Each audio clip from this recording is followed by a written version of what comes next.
Hi viewers, మనం వచ్చేసి బాల Mahabharat 7th standard చూస్తున్నాము. అంబా और భీష్మ అనేటువంటిది చూస్తున్నాము. సత్యవతి కే పుత్ర చిత్రాంగద్ బడే హీ వీర్ పరంతు స్వేచ్ఛాచారి తే. తను వచ్చేసి బాగా వీరుడు అనమాట, బాగా స్వేచ్ఛగా తిరిగేటువంటి వ్యక్తి అనమాట. ఎక్ బార్ కిసి గంధర్వ్ కే సాత్ యుద్ధ హువా. ఒక గంధర్వునితో యుద్ధం జరిగినప్పుడు ఉస్మే వహ్ మారే గయే, తను వచ్చేసి చనిపోవడం జరిగిందనమాట. उनके कोई पुत्र ना था, తనకి వచ్చేసి కుమారులు ఎవరు లేరు. इसलिए उनके छोटे भाई విచిత్ర వీర్య హస్తినాపుర రాజగద్ది పర్ బయటే. అందువల్ల వచ్చేసి తన యొక్క తమ్ముడైనటువంటి విచిత్ర వీర్యుడు హస్తినాపురానికి రాజ్యాన్ని అధిష్ఠించడం జరిగిందనమాట.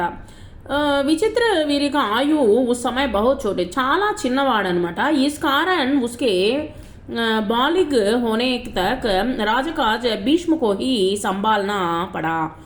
ఈ యొక్క చిన్నవాడు కాబట్టి, విచిత్ర వీరుడు చాలా చిన్నవాడు కాబట్టి తను రాజ్యభారాన్ని వచ్చేసి భీష్ములే వచ్చేసి మొత్తము చూసుకోవడం జరిగిందనమాట. జబ్ విచిత్ర వీర్య వివాహకే యోగ్య యుహే, తర్వాత వచ్చేసి వివాహము జరిపేందుకు యోగ్యుడైనటువంటి వాడుగా తయారయ్యాడు. తో భీష్మకు ఉన్కే వివాహ చింతా హుయి. ఆహా, ఎలాగైనా సరే ఇతనికి వివాహం చేయాలని చాలా బాధపడుతూ ఉన్నాడు అనమాట. ఉన్హే ఖబర్ లగి కి కాశీరాజుకి కన్యాओं का స్వయంవరం హోనే లగా హై. యాక్చువల్గా వచ్చేసి కాశీలో వచ్చేసి రాజు ఉన్నాడు, కాశీకి రాజు ఉన్నాడు. ఆ యొక్క రాజుకి 3 కుమార్తెలు ఉన్నారు. ఆయన స్వయంవరాన్ని చాటించడం జరిగింది. యా జాన్కర్ భీష్మ బడే ఖుష్ హుయే, చాలా సంతోషపడ్డాడు భీష్ముల వారు. అవరు స్వయంవర్ మే సమ్మిళిత హోనే కే లియే కాశీ రవాణా హో గయే. ఎలాగైనా సరే దీంట్లో పార్టిసిపేట్ అవ్వాలని చెప్పేసి తను బయలుదేరారనమాట. తనకి కాదు, తన యొక్క తమ్ముడికి వివాహం చేసేదానికోసంగా. దేశ్ విదేశ్ కే అనేక రాజకుమార్ ఉస్ స్వయంవర్ మే భాగ్ లేనే కే లియే ఆయే తే. చాలా మంది స్వయంవరానికి పాల్గొనడానికి అక్కడికి వచ్చారనమాట. రాజపుత్రియోం కో పానే కే లియే ఆపస్ మే బడి స్పర్ధా థీ. ఈ యొక్క రాజపుత్రికలు ఎవరిని వివాహం చేసుకుంటారు అనేసి ఒకే ఆలోచనలో పడ్డారనమాట. క్షత్రియుం మే భీష్మకి ప్రతిజ్ఞకి ప్రతిష్ట అద్వితీయతి. ఎందుకంటే భీష్ముల వారు వివాహం చేసుకోనని తాను ప్రతిజ్ఞ చేయడం కూడా జరిగింది. కాబట్టి ఉన్కి మహాన్ త్యాగ్ और భీషణ ప్రతిజ్ఞ కా హాల్ సబ్ జాన్తే తే. అందరికీ తెలుసు అనమాట. इसलिए जब वह स्वयंवर मंडप में ప్రవిష్ట హుయే, తను వచ్చేసి ఈ యొక్క స్వయంవర మండపం దగ్గరికి వచ్చేసరికి తో రాజకుమారు నే సోచా కి వహ సిర్ఫ్ స్వయంవర్ దేఖ్నే కే లియే ఆయే హోంగే. తను అనుకున్నారు, అక్కడ ఉన్నటువంటి రాజకుమారులందరూ అనుకున్నారు స్వయంవరం చూడ్డానికే వచ్చినట్టున్నారు అని చెప్పేసి అనుకున్నారనమాట. కానీ పరంతు జబ్ స్వయంవర్ మే సమ్మిళిత హోనే వాలో మే భీష్మ నే భీ అపనా నామ్ దియా. తను వచ్చేసి పాల్గొంటున్నాను అని చెప్పేసి తను కూడా పేరుని ఇవ్వడం జరిగింది. తో అన్ని కుమారులకు నిరాశ హోనా పడా. ఎందుకంటే భీష్ముల వారు బాగా వీరుడు అనమాట, తన్ని ఎదిరించే వాళ్ళు ఎవరు లేరు అక్కడ.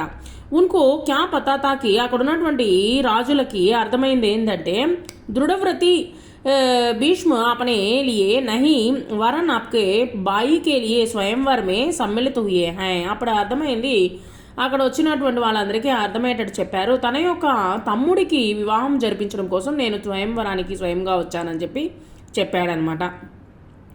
सभा में कलबली मच गई. चारों ओर से भीष्म पर फब्दियां किसी जाने लगी. माना कि భారత వంశీ భీష్మ బడే బుద్ధిమాన్ और విద్వాన్ హై. చాలా బుద్ధిమంతుడు, తర్వాత విద్వాంసుడు అనమాట. ఎవరైనా సరే స్వయంవరంలో ఉన్నటువంటి రాణులు మంచి బుద్ధిమంతుడు, వీరుడినే వివాహం చేసుకోవాలని ఎన్నుకుంటారు. అంతేగాని ఇక్కడ వచ్చినటువంటి రాజుల్ని, స్వయంవరంలో కూర్చున్నటువంటి రాజుల్ని ఎవరు ఎంపిక చేసుకోరు.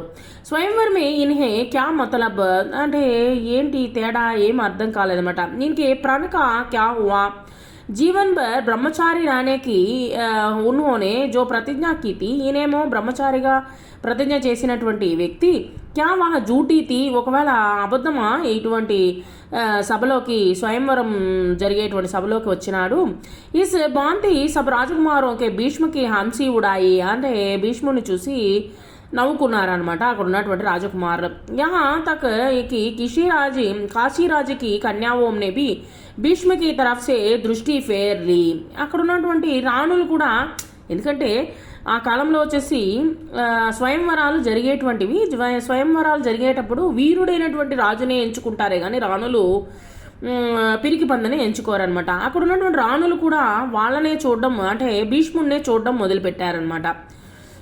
और उनकी అవహేళనాసి కర్కే ఆగేకి ఓర్ చల్ది, అక్కడ అవహేళన జరుగుతూ ఉందన్నమాట. భీష్మ ఈ అవహేళనకు, అంటే ఇక్కడ ఉన్నటువంటి అవహేళన అంటే నవ్వుతున్నారు అందరూ వచ్చేసి, నువ్వేమేమో భీష్మ ప్రతిజ్ఞ చేసావు అవన్నీ అబద్ధమా అని చెప్పేసి నవ్వుతూ ఉన్నారు. అందుకు భీష్మ ఈ అవహేళనకు సహనాసకే, ఆ యొక్క అవహేళన వచ్చేసి సహించలేకపోతున్నాడు అనమాట ఆ యొక్క రాజకుమారుడు. ఉన్होंने సభీ రాజకుమారులకు హరాకర్, అక్కడ ఉన్నటువంటి రాజకుమారులందరినీ ఓడించి తీనోం రాజకుమారి కన్యావోంకో బలపూర్వక రథపర్ బైటాలియా, తన బలవంతంగా ఆ యొక్క ముగ్గురు రాకుమారులని ఆ యొక్క రథములో కూర్చోబెట్టి తీసుకొని పోవడం జరిగింది, బలవంతంగా తీసుకుపోయాడు అనమాట. ఆవిడ హస్తినాపూర్కు చల్దియే, హస్తినాపురానికి బయలుదేరాడు. సౌబదేశ్ కా రాజా షాల్వ్ బడా వీరత, సౌబదేశ్ అనేటువంటి ఒక దేశం ఉంది, ఆ యొక్క దేశానికి వచ్చేసి సాల్వుడు అనేటువంటి వాడు రాజు అనమాట, మంచి వీరుడు అతను కూడా వచ్చేసి. కాశీరాజుకి సబ్సే బడీ కన్యా అంబా ఉస్ పర్ అనురుక్త్ తి, యాక్చువల్గా వచ్చేసి ఆ యొక్క అంబా అనేటువంటి ఆవిడ ఇతన్ని ప్రేమించింది అనమాట, శాల్వరాజుని ప్రేమించింది అనమాట. అతన్నే వివాహం చేసుకోవాలని అనుకున్నది. అంతలోకే ఈయన భీష్ముడు వారు వచ్చేసరికి అందరూ అవహేళన చేయడము, ఎందుకు ఆ యొక్క అవహేళన తట్టుకోలేక తను వచ్చేసి ఆ యొక్క రాకుమారులని తీసుకొని అంటే ఓడించే తీసుకొని వెళ్ళాడనమాట. సో ఇది చేసేది లేక ఏమి మనసులో, అంటే తనకేమంటే ఆ యొక్క శాల్వరాజుని వివాహం చేసుకోవాలని, కానీ ఇంక చేసేది లేక కాశీరాజు వచ్చేసి కి సబ్సే బడి కన్యా అంబా ఉస్ పర్ అనురుక్త్ థీ और उसको मन ही मन अपना పతి మన్నా చుకి థీ, తన యొక్క భర్తగానే ఊహించేసుకుందనమాట ఆ యొక్క సాల్వరాజుని వచ్చేసి. కానీ ఎవరు ఎత్తుకొని పోయారు ఇప్పుడు వచ్చేసి, ఆ యొక్క భీష్ముల వారు ఎత్తుకొని పోవడం వలన ఏమైంది, शाल्व ने भीष्म के रथ के पीछा किया, తన భీష్ముడి యొక్క రథం వెంటనే పడ్డాడనమాట ఆ యొక్క శాల్వరాజు. और उसको रोकने का प्रयत्न किया, తనని ఎలాగైనా సరే ఆ యొక్క భీష్ముల వారిని అడ్డగించాలని అనుకున్నాడు, ఆపాలని అనుకున్నాడు. इस पर भीष्म और शाल्व के बीच घोर युद्ध छिड़ गया, భయంకరమైన యుద్ధము జరిగింది. భీష్మునే ఉసే హరా దియా, తను భీష్ముల వారే జయించారనమాట. ఎందుకంటే భీష్ముల వారు ఎవరిని ఎలాగూ యుద్ధం వచ్చేసి జయించలేరనమాట, భీష్ముల వారికి చాలా శక్తి ఉంది. కింటూ అంటే గంగాదేవి యొక్క కుమారుడు అనమాట. కింటూ కాశీరాజుకి కన్యావోంకి ప్రార్థనా పర్ ఉసే జీవిత్ ఈ చోటు దియా, సరే ఓకే తనని చంపాలని అనుకున్నాడు అనమాట. ఆ యొక్క సాల్వరాజుని అంబ వచ్చేసి అడ్డుపడింది, సాల్వరాజుని చంపవద్దని చెప్పి బతిమిలాడింది అనమాట. భీష్మునే ఉసే చోటు దియా, తన యొక్క సాల్వరాజును వచ్చేసి వదిలిపెట్టేశాడనమాట. భీష్మ కాశీరాజుకి కన్యావోంకో లేక హస్తినాపూర్ పहुंचे, ఆ యొక్క కాశీరాజులో కన్యలని తీసుకొని పోయాడనమాట. विचित्र वीर के विवाह की सारी तैयारियां ही हो जाने के बाद जब कन्याओं को विवाह मंडप में ले जाने का समय आया, అంటే వివాహం జరిపించడం కోసము ఈ యొక్క ముగ్గురు రాణులని తీసుకొని రావడం జరిగింది, వివాహ మండపంలోకి తీసుకొని రావడం జరిగిందనమాట. తో కాశీరాజుకి బడి బేటి అంబ ఏకాంతమే భీష్మసే బోలి, నేను మీతో ఒంటరిగా మాట్లాడాలని చెప్పిందనమాట భీష్ముల వారిని పిలిచి.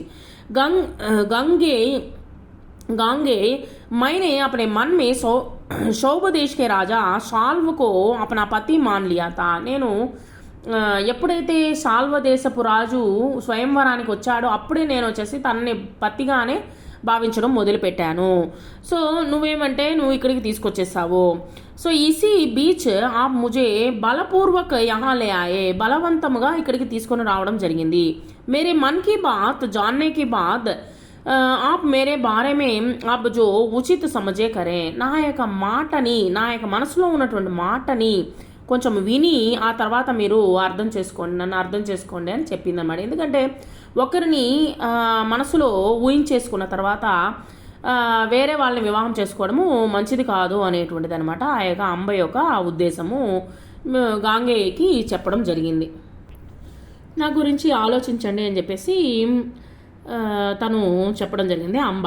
భీష్మకు అంబాకి బాత్ జంచి, తను మాట్లాడినటువంటి తీరు నచ్చిందనమాట. उन्होंने अंबा को उसकी इच्छानुसार उचित प्रबंध के साथ తన ఇష్టానుసారంగా సాల్వ కే పాస్ भेज दिया, సాల్వ రాజు దగ్గరికి పంపించాడనమాట. और अंबा की दोनों बहनों अंबिका और अंबालिका का విచిత్ర వీర్యకి సాత్ వివాహ కరా దియా. సరే అనేసి విచిత్ర వీర్యునికి వివాహం జరిపించడం జరిగిందనమాట. अंबा अपने मनोनीत वरम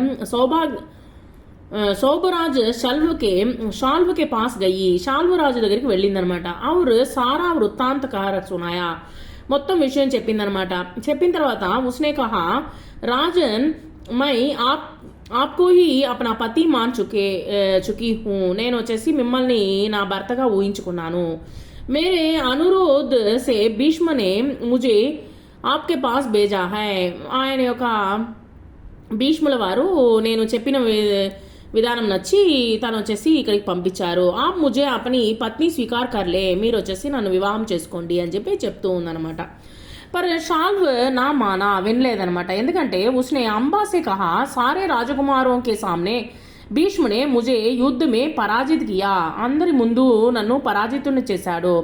और तुम्हें బలపూర్వక హరన్ కర్కే లే గయే, బలవంతంగా తీసుకొని పోవడం జరిగింది. ఇతనే బడే అపమాన్ కే బాద్, ఇంత అవమానం జరిగిన తర్వాత మై తుమ్హే కైసే స్వీకార్ కర్ సక్తా హూ, నిన్ను ఏ విధంగా వివాహం చేసుకోగలుగుతాను. తుమారే లియే అబ్ ఉచిత యహీ హై కి తుమ్ భీష్మ కే పాస్ జావో, నువ్వు వచ్చేసి భీష్ముల వారి దగ్గరికి వెళ్ళు. और उनकी सलाह के मुताबिक ही काम करो, ఆయన ఏం సలహా ఇస్తారు దాని ప్రకారం నడుచుకో అని చెప్పి పంపించేశాడనమాట. బేచారి అంబ హస్తినాపూర్ లౌట్ అయ్యి మరలా